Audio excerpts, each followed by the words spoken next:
Salut à tous, j'ai consacré cette vidéo pour énoncer le théorème des accroissements finis.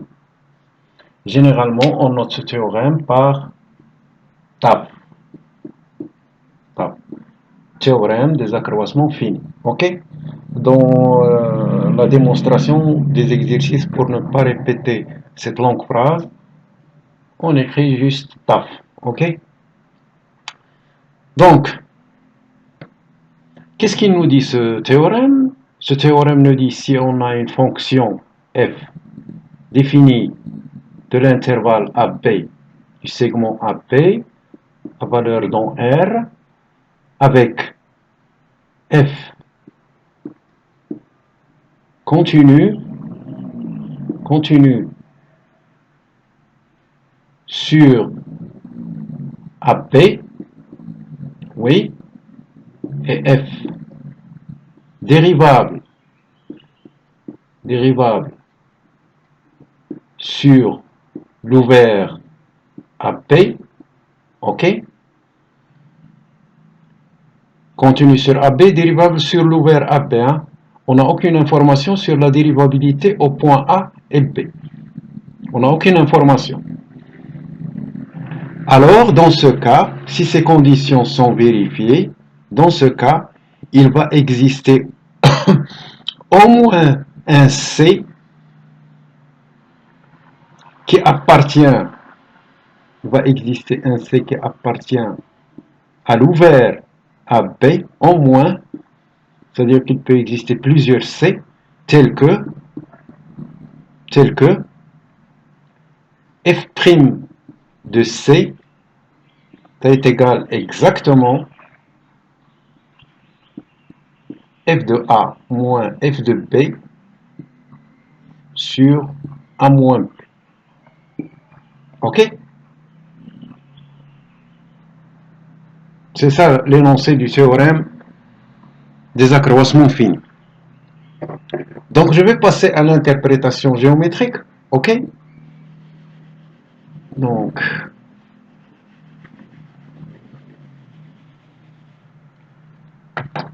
soit par exemple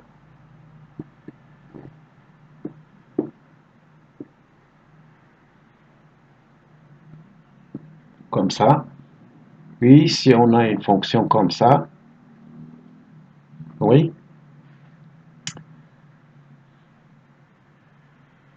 donc voilà défini sur l'intervalle AP une fonction continue, f continue, est dérivable sur l'ouvert AP, oui, donc il va exister un C, donc ici, le C, je peux le trouver géométriquement,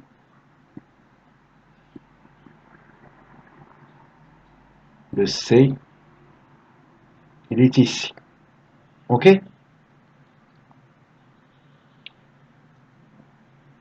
Donc, c'est f de A, ici, on a f de B, oui. Donc on a dit qu'il existe au moins un C qui vérifie f' de C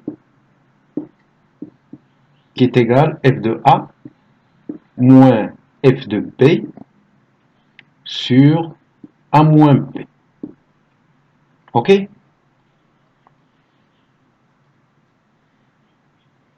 Comme j'ai dit, lorsque j'ai défini la dérivabilité, j'ai dit que le nombre dérivé en un point C, ce n'est que la pente de la droite tangente au point d'abscisse C, oui,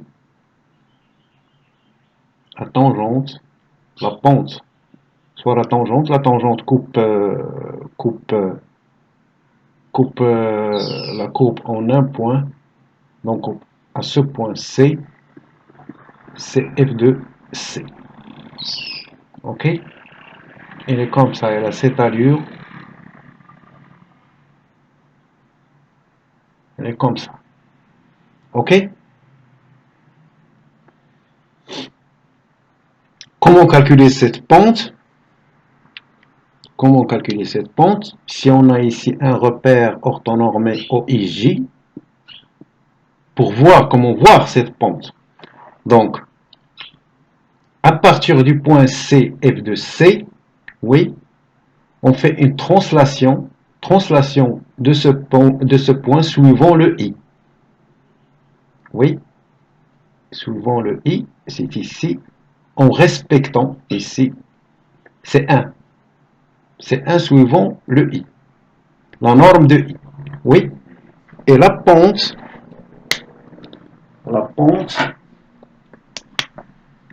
c'est celle-là. Comme vous le voyez, ça c'est un triangle rectangle. Ici, c'est le f' de C. Cette valeur, la pente. Oui.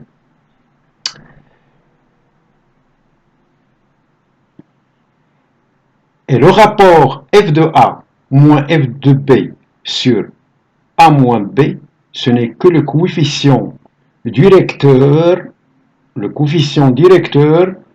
de la droite qui passe par le point A, FA, et le point B, FB. Voilà. Ça, c'est le point A, FA. Ici, c'est le point. On va le tracer.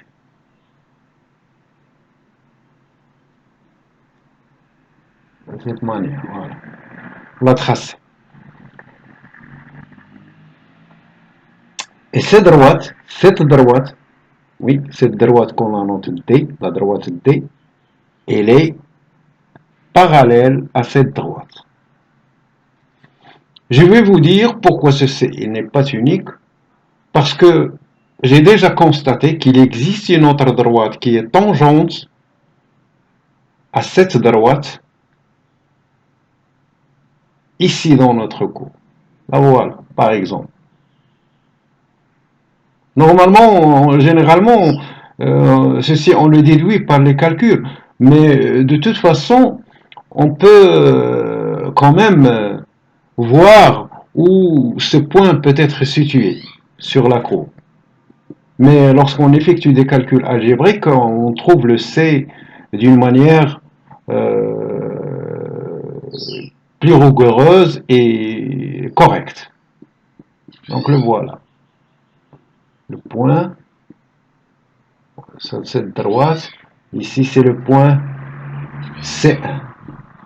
Lui aussi vérifie cette condition, F' de C1. Ok? Donc la pente, elle est comme ça. La pente, elle aussi, si on fait comme ça, on se déplace, la pente, elle est ici. Donc c'est ça le F' de C1. Oui? Attention, la manière avec laquelle j'ai tracé la pente, c'est dans le cas où les F'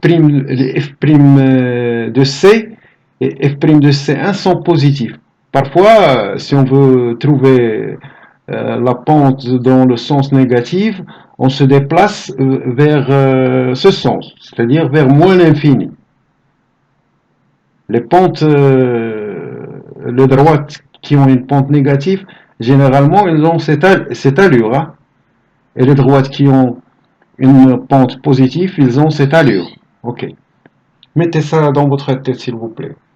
Et je vous laisse à titre d'exercice de vérifier que ces droites, pourquoi ces droites sont parallèles. Vous allez utiliser le fait que si on a une droite Y est égale à AX plus B, et une droite, par exemple, qui vérifie Y est égal à CX plus D, donc si C est égal à le A, donc ces droites sont parallèles. C'est une question de géométrie, donc ce sont des choses simples. Donc, voilà, c'est tout. Si vous avez des questions, bien sûr, vous me contactez. Comme je dis toujours, je suis là pour vous aider. On va encore discuter dans une prochaine vidéo d'un cas particulier de ce théorème, c'est le théorème de Rolle. Lui aussi, c'est un théorème qui est très important. Ok? Donc merci mes chers. Pour l'instant, je vous laisse.